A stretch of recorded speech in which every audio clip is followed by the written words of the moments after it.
दोस्तों स्वागत है सभी का एक बार फिर से आपके अपने YouTube चैनल साइंस बंकर्स पर। और दोस्तों जैसा कि हम pedagogy for detail plus BTGT maths 2025 के लिए प्रैक्टिस सेट लगा रहे हैं और ये प्रैक्टिस सेट नंबर 28 होने वाला है। और दोस्तों ये जो क्वेश्चंस हम डिस्कस करेंगे 20 क्वेश्चंस इस वीडियो में बाइलिंगुअल होने वाले हैं, मतलब दोनों हिंदी इंग्लिश दोनों में होंगे। और साथ ही ये पीजीटी ज्योग्राफी जो 25 जुलाई 2025 को फर्स्ट शिफ्ट में हुआ था उसका भी पेपर है, यानी कि हमारे बनाए हुए क्वेश्चंस नहीं है। ऑलरेडी जो डिटेल प्लस ने पूछे हैं ये वही क्वेश्चंस हैं। बाकी इन क्वेश्चंस की जो PDF वगैरह है वो हम अपने टेलीग्राम चैनल पर डाल देते हैं, तो दोस्तों उसको भी ज्वाइन कर लें। साइंस बंकर्स नाम से हमारा टेलीग्राम चैनल है, उसको प्लीज ज्वाइन कर लें और चैनल को सब्सक्राइब कर लें। पहला क्वेश्चन है दोस्तों, which of the following mostly help teacher and parent guide a child's learning properly. निम्नलिखित में से क्या शिक्षकों और माता पिता को एक बच्चे के सीखने को ठीक से मार्गदर्शन करने में सबसे ज़्यादा मदद करता है? तो दोस्तों इसमें सबसे ज़्यादा मदद करता है डेवलपमेंट पैटर्न या विकास के पैटर्न। ऑप्शंस पढ़ने से भी आपको क्लियर हो जाएगा कि जो डेवलपमेंट पैटर्न है दोस्तों वो ठीक से मार्गदर्शन करने में सबसे ज़्यादा मदद करता है। सेकंड क्वेश्चन की तरफ बढ़ते हैं कि according to the Vygotsky in which zone the learning process ever occurring, यानी कि वाइगोत्स्की के अनुसार सीखने की प्रक्रिया में किस क्षेत्र में सदैव चलती रहती है? तो जो ZPD मैंने आपको बताया था, जोन ऑफ प्रॉक्सिमल डेवलपमेंट, ये हमेशा ही चलती रहती है। देखिए वाइगोत्स्की के अनुसार पूछा है आपसे, ठीक है। बाकी अगर पर्सनल डेवलपमेंट देखेंगे तो ये भी है, नॉलेज डेवलपमेंट भी बिल्ड होती रहती है, लेकिन हमें क्योंकि वाइगोत्स्की के अकॉर्डिंग पूछा है तो विच जोन यानी किस क्षेत्र में सदैव चलती रहती है सीखने की प्रक्रिया, तो जोन ऑफ प्रॉक्सिमल डेवलपमेंट बोलते हैं ZPD। और ये ZPD मैंने आपको बताया भी था कि ZPD में मतलब होता है कि एक पर्सन अपना मतलब अगर बात करें इंडिविजुअली कितनी लर्निंग कैपेबिलिटी रखता है प्लस स्कैफोल्डिंग के साथ में किसी मेंटरशिप के अंदर वो कितनी लर्निंग कैपेबिलिटी रखता है, तो इसके बीच का जो एरिया होता है इसको हम ZPD बोलते हैं, ठीक है। सेल्फ लर्निंग के और लर्निंग बाय स्कैफोल्डिंग या learning by help of mentor, इसको हम बोलते हैं, ये जो गैप रहता है बीच में इसको हम ZPD बोलते हैं, जोन ऑफ प्रॉक्सिमल डेवलपमेंट। तो इसमें लर्निंग प्रोसेस हमेशा चलता रहता है। थर्ड देखते हैं assessment is different from evaluation.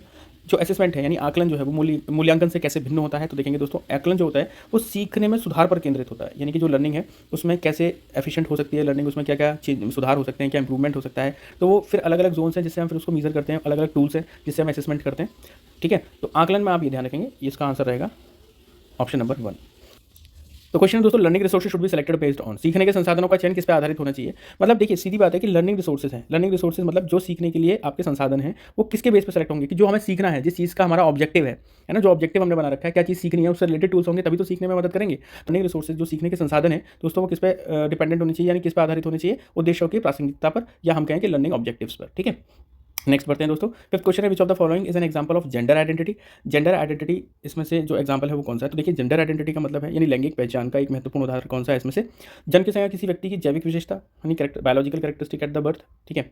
तो ये जेंडर आइडेंटिटी का एग्जाम्पल नहीं है। Number of man and women in a classroom, तो ये भी जेंडर आइडेंटिटी का जो मतलब एग्जाम्पल है, नहीं हो सकता। थर्ड है legal document identifying a person sex, यानी किसी व्यक्ति के लिंग की पहचान करने वाला कानूनी दस्तावेज, ठीक है। तो ये भी एग्जाम्पल नहीं है। एग्जाम्पल है जैविक लिंग की परवाह किए बिना स्वयं को पुरुष या महिला के रूप में पहचानना, ये जेंडर। देखिए ये बायोलॉजिकल टर्म्स है ना, यानी कि अगर आप जेंडर की बात करते हैं, मैं आपसे पहले भी इस पर बहुत क्वेश्चन आ रहे हैं, मैं दोबारा बता दूं आपको। देखिए सेक्स और जेंडर ये दो टर्म्स होती हैं।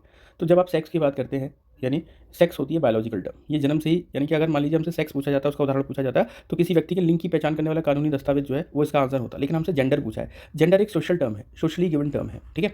तो जेंडर का मतलब है कि जो सामाजिक तौर पर जो दी गई टर्म है उसको हम जेंडर बोलते हैं। तो जेंडर में जो पर्सन सामने से मतलब वो सेक्स से रिलेटेड नहीं है, एक जैविक लिंग की परवाह किए बिना स्वयं को वो पर्सन स्त्री समझ पा रहा है या पुरुष समझ पा रही है, उसको हम बोलते हैं क्या बोलते हैं? जेंडर आइडेंटिटी, ठीक है। Which of the following characteristic is not suitable in a scientific discourse, यानी कौन सी विशेषता इसमें वैज्ञानिक विमर्श के लिए उपयुक्त नहीं है? तो use of non linguistic modes of representation of fact, यानी कि तथ्यों के प्रतिनिधित्व के गैर भाषाई तरीके का उपयोग। सेकंड है use of specialised vocabulary and terms pertaining to the discipline, अनुशासन के से संबंधित विशेष शब्दावली और उपयोगों का प्रयोग, ठीक है। देखिए वैज्ञानिक विमर्श के लिए कौन सा सुटेबल नहीं है ये पूछा है आपसे, ठीक है। तो ये तो दोनों सुटेबल हैं, फैक्ट्स पे बात होगी, डिसिप्लिन पे बात होगी, स्पेशलाइज्ड वोकैबुलरी पे बात होगी, लैंग्वेज भी बात होगी, use of language in objective है, यानी भाषा को उद्देश्यपूर्ण तरीके से उपयोग करना भी एक वैज्ञानिक विमर्श के लिए उपयुक्त है। लेकिन नाटकीय शब्दों का उपयोग, नैरेटिव है ना, कॉलोकियल ड्रामेटिक वर्ड्स, तो ये जो है ये सारे के सारे जो है एक साइंटिफिक डिस्कोर्स के लिए नहीं बने हैं, और यही हमसे पूछा था, तो करेक्ट ऑप्शन होगा फोर्थ। देखिए क्वेश्चन 7वां है दोस्तों, which element is central to the implementation of assessment of learning, यानी कि सीखने के आकलन के कार्यान्वयन में कौन सा तत्व केंद्रीय है? देखिए कौन सा तत्व केंद्रीय है मतलब सेंट्रल है implementation of assessment of learning में। तो लर्निंग का फीडबैक जो होता है दोस्तों, ध्यान रखेंगे, सीखने की जो प्रतिक्रिया है ये हमेशा सेंट्रल पॉइंट होता है, क्योंकि इसी के हिसाब से जो लर्निंग की जो सीखने की प्रक्रिया है, या हम कहें कि लर्निंग का जो सीखने के लिए जो सेंटर पॉइंट रहेगा, कितनी लर्निंग हुई है और कितनी और होनी है, इसमें क्या मॉडिफिकेशंस करने हैं, किस तरीके से लर्निंग करानी है, ये सब डिपेंड करता है लर्नर फीडबैक पे, है ना। लर्नर फीडबैक जो लर्न कर रहा है उसका क्या फीडबैक है, उसको कितना सीखा, उसी पर हम अपनी आगे की जो स्ट्रेटेजी है उसको बनाते हैं। तो इसका थर्ड ऑप्शन जो है दोस्तों वो सबसे करेक्ट होने वाला है। एट्थ है which of the following is not considered as a major approach to the curriculum, इसमें से कौन से पाठ्यक्रम के अनुसार यानी कि निम्नलिखित में से किस पाठ्यक्रम के प्रमुख उपागमों में नहीं माना जाता है, यानी कि करिकुलम के लिए मेजर अप्रोच जो नहीं है। तो देखिए सोशल प्रॉब्लम अप्रोच हमेशा से करिकुलम का एक मेजर पार्ट रहती है, ब्रॉड फील्ड अप्रोच भी एक मेजर एस्पेक्ट रहती है, सब्जेक्ट सेंटर्ड अप्रोच भी रहती है, लेकिन लिंग्विस्टिक अप्रोच की अगर हम बात करें तो भाषाई उपागम यानी निम्नलिखित में से पाठ्यक्रम प्रमुख उपागमों में नहीं माना गया है। भाषा एक टूल है दोस्तों, है ना। टूल है मतलब कहने का यह है कि it's a tool for communication, ठीक है। तो हमारा जब करिकुलम हम भाषाई उपागम लिंग्विस्टिक अप्रोच को वरीयता नहीं। तो दोस्तों बेसिकली हम लिंग्विस्टिक अप्रोच में एक्चुअल में क्या है कि जब हम करिकुलम डिज़ाइन करते हैं ना दोस्तों, तो उसमें वो करिकुलम हमेशा सब्जेक्ट स्पेसिफिक होता है और ब्रॉडर लाइफ स्किल्स को डेवलप कराता है किसी लर्नर के अंदर। तो बेसिकली करिकुलम का पर्पस मेन उद्देश्य होता है सब्जेक्ट स्पेसिफिक नॉलेज के साथ साथ उसको लाइफ स्किल्स डेवलप कराना। तो इसमें लिंग्विस्टिक अप्रोच जो होती है दोस्तों, इसलिए कि टूल ऑफ कम्युनिकेशन है, यानी कम्युनिकेशन का एक संसाधन है भाषा, है ना। तो ये इसमें प्रमुख उपागमों में इसको नहीं माना जाता है। लिंग्विस्टिक अप्रोच को करिकुलम में मेजर अप्रोच की तरह कंसिडर नहीं किया जाता है। नेक्स्ट क्वेश्चन देखते हैं दोस्तों। नेक्स्ट क्वेश्चन है one self as a male female as a transgender. देखिए वही सोशल टर्म वाली चीज़ आ गई जो मैं भी आपसे डिस्कस कर रहा था कि अगर कोई स्वयं को पुरुष महिला या ट्रांसजेंडर के रूप में देखने की भावना को क्या कहा जाता है, इसको सेल्फ या हम कहें जेंडर आइडेंटिटी इसको कहा जाता है। यानी कि जैसा मैंने बोला कि जेंडर एक सोशल टर्म है, ठीक है। तो कोई स्वयं को महिला समझ रहा है, पुरुष समझ रहा है या ट्रांसजेंडर समझ रहा है, इस रूप में खुद को देखने की जो भावना है ये इसको जेंडर आइडेंटिटी कही जाती है दोस्तों, ठीक है। आगे बढ़ते हैं दोस्तों। 10th है which of the following domain best relate to art education, यानी कौन सा इसमें से डोमेन है जो कला शिक्षा से सबसे अच्छा संबंधित है। तो भावनात्मक डोमेन जो है दोस्तों, ये जो है वो कला शिक्षा के सबसे अच्छा संबंधित है ना। कला में जब हम बात करते हैं आर्ट की एक फॉर्म ड्रामा भी होता है, ठीक है। तो ड्रामा यानी कि भावनात्मक उसमें डोमेन में चला जाएगा, ठीक है। तो इसमें आप समझेंगे कि ये अफेक्टिव डोमेन जो है ये सबसे बेस्ट आर्ट एजुकेशन को डिफाइन करता है, ठीक है, संबंधित है। उसके बाद में बात करते हैं 11th में systematic objective and quantitative analysis of characteristic of message is known as, यानी कि संदेश की विशेषताओं के व्यवस्थित वस्तुनिष्ठ एवं मात्रात्मक विश्लेषण को डैश के रूप में जाना जाता है। इसे कंटेंट एनालिसिस के रूप में जानते हैं दोस्तों, है ना। Systematic objective and quantitative analysis किसी characteristic of a message is known as content analysis, ठीक है, कंटेंट एनालिसिस। तो इसका ऑप्शन बी करेक्ट होने वाला है। क्वेश्चन नंबर 12 देखते हैं दोस्तों। Which of the following is not the example of multi disciplinary approach, कौन सा इसमें से एग्जांपल नहीं है मल्टी डिसिप्लिनरी यानी बहु अनुशासनिक उपागम का उदाहरण नहीं है।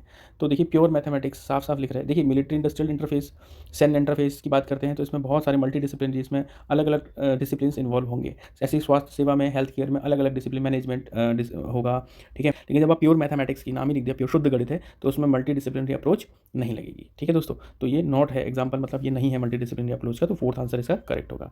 13th क्वेश्चन है which of the following which of the teaching strategy advocate the Vygotsky will the learner and teacher play the role of partnership and exhibit co learning, यानी कि वाइगोत्स्की द्वारा प्रतिपादित शिक्षण रणनीतियों में से किसमें शिक्षक और सीखने वाला साझेदारी की भूमिका निभाएंगे और सह अधिगम यानी कि को लर्निंग को प्रदर्शित करेंगे। तो इसमें देखिए टीम टीचिंग में तो नहीं होगा ये वाला काम, ठीक है, डिफरेंशिएटिव टीचिंग में भी नहीं होगा और रिफ्लेक्टिव चिंतनशील शिक्षण में भी ये चीज़ नहीं होगी। ये रेसिप्रोकल टीचिंग यानी पारस्परिक शिक्षण जो होगा ये इसमें से एक दूसरे के लिए साझेदार की भूमिका निभाएंगे और सह अधिगम यानी को लर्निंग को भी क्या करेंगे, एडवोकेट करेंगे, यानी दोनों एक दूसरे से सीखेंगे, है ना। रेसिप्रोकेट करेंगे एक दूसरे को, रेसिप्रोकल टीचिंग बोलेंगे इसको, ठीक है।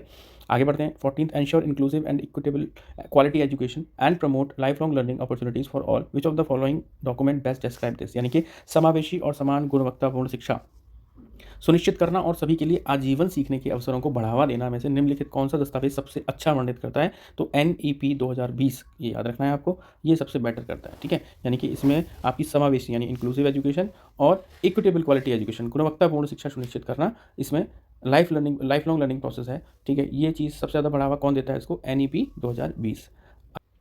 नेक्स्ट क्वेश्चन है दोस्तों 15th which of the following replace person with disability act 1995, यानी कि इसमें से कौन सा विकलांग व्यक्ति अधिनियम 1995 का स्थान किसने ले रखा है दोस्तों, ये हम सब जानते हैं। Right of person with disability ने 2016 ने इसका लिया है। विकलांग व्यक्ति अधिनियम 1995 का स्थान अब किसने ले लिया है, दिव्यांगजन अधिकार अधिनियम 2016 ने। 16th है which of the following objective primarily aim at enhancing recall recognition skill in learning, कौन सा इसमें से उद्देश्य मुख्य रूप से सीखने वालों में याद करने और पहचानने के कौशल को बढ़ावा देने पर लक्षित है। तो नॉलेज ऑब्जेक्टिव, ज्ञान के उद्देश्य जो है वो सीखने वालों में याद करने और पहचानने के कौशल को बढ़ावा देते हैं, है ना। एप्लीकेशन तो देखिए सीखने के एप्लीकेशन ऑब्जेक्टिव जो होंगे वो अप्लाई करने पर है। समझ के उद्देश्य अंडरस्टैंडिंग और स्नातक क्रिएटिविटी, तो बेसिकली कौन सा उद्देश्य मुख्य रूप से सीखने वालों में याद करने और पहचानने से है, वो ज्ञान के उद्देश्य है ना, knowledge objectives. Which of the following can be considered as major development task of a children during the first 6 years of life, यानी कि इसमें से कौन सा जीवन के पहले 6 वर्षों के दौरान एक बच्चे के लिए एक प्रमुख विकासात्मक कार्य माना जाता है, वह है लैंगिक पहचान, जेंडर आइडेंटिफिकेशन। देखिए आप जेंडर से कितने क्वेश्चन आ रहे हैं, तो जेंडर आइडेंटिफिकेशन से रिलेटेड अभी तक इस वीडियो में ही हम 3 क्वेश्चन देख चुके हैं। बहुत इंपॉर्टेंट टॉपिक है, आपके में भी एक ना एक क्वेश्चन यहाँ से आएगा ही आएगा। Which of the following is not a sign of effective learner, ये क्वेश्चन नंबर 18 है हमारा। तो इसमें से कौन सा एक प्रभावी सीखने का संकेत नहीं है? दिमाग बंद होना, ये तो देखने से ही पता लग रहा है, ये सीखने का संदेश कतई नहीं हो सकता है, तो पहला ऑप्शन इसका बिल्कुल करेक्ट है। 19 है, which of the following is related to discipline, कौन सा इसमें से एक अनुशासन से संबंधित है? तो अनुशासन से मतलब स्पेसिफिक एरिया है ना, अध्ययन की प्रविष्टि क्षेत्र, स्पेसिफिक एरिया ऑफ जो स्टडी जो होता है दोस्तों, ये आपका डिसिप्लिन से रिलेटेड है। लास्ट क्वेश्चन है, content validity of an objective means that it is, एक उद्देश्य की विषय वस्तु वैधता का अर्थ क्या है? ये अर्थ है दोस्तों इच्छित पाठ्यक्रम को दर्शाता है, इच्छित पाठ्यक्रम को, यानी रिफ्लेक्ट द इंटेंटेड करिकुलम। ठीक है, तो किसी पर्टिकुलर कंटेंट की वैलिडिटी है, उसका ऑब्जेक्टिव जो होगा वो क्या होगा दोस्तों? Reflect the intended curriculum.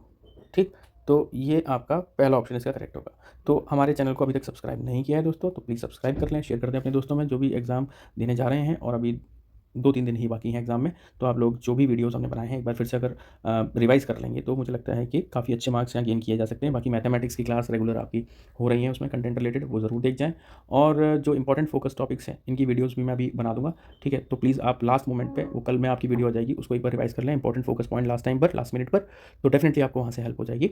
तो दोस्तों थैंक यू सो मच। आप प्लीज़ वीडियो को लाइक भी कर दें, ठीक है, और साइंस बंकर्स जो टेलीग्राम चैनल है उससे भी ज्वाइन हो जाएँ। Thank you so much.